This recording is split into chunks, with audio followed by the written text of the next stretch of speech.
so that really highlights the democratic character of the movement, which really intrigues me, both as it's intrinsically democratic, and also how its democratic character could have an impact upon democracy in America.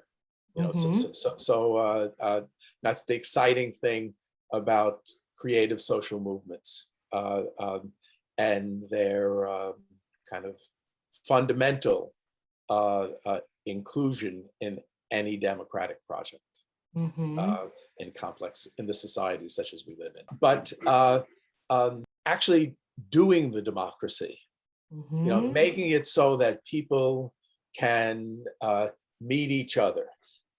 I'm sort of paraphrasing Arendt now. Meet each other in their differences, kind of speak and develop the capacity to act in concert.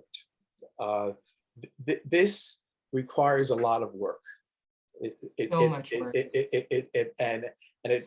And kind of add the context of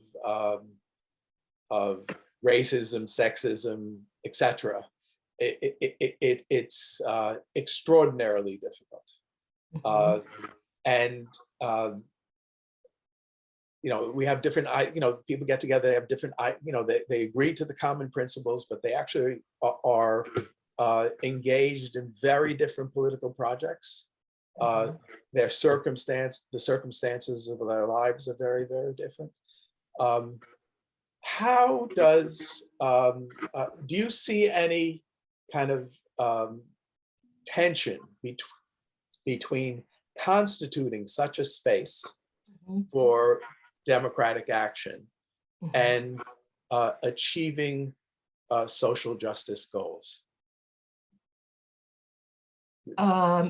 Broadly or within movement?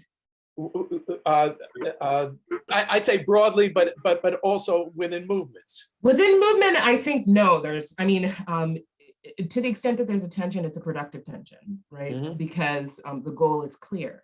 More broadly, it's much more tenuous because the goal is not clear. It's not clear that we're committed to the same principles in the American polity, for example, right? There are some people who are super okay with hair-invoked democracy, right? I'm not in a conversation with the— What kind of democracy did you say? Hair-invoke, right? Right? Like, if that's okay with you, right? Like, then we're absolutely not sharing the same principles, and I don't want to pretend that we are, right? Like, we're not in a conversation where things can be resolved, right? We don't value the same thing. So I think that that's really important to be clear about. Within movement, I think that it's really different because even though people have, you know, petty fights, right, or really strong ideological differences, at the end of the day, right, they are unified around something very material, very visceral.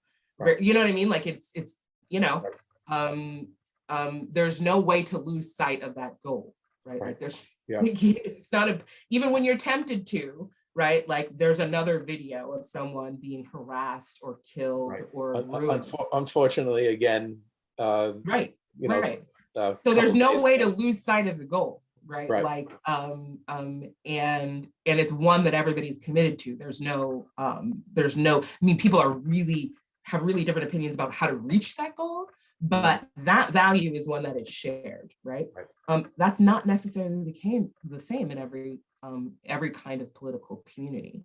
So the answer is different, right, for different subjects. So the question then becomes, I think in the American context, are we a political community, right, that has shared values, right? And that is an open question. Do we want to become a political community that has shared values? That is maybe an even more productive question. So, you know, but that's open, right? That's an open question. I don't have an answer for that.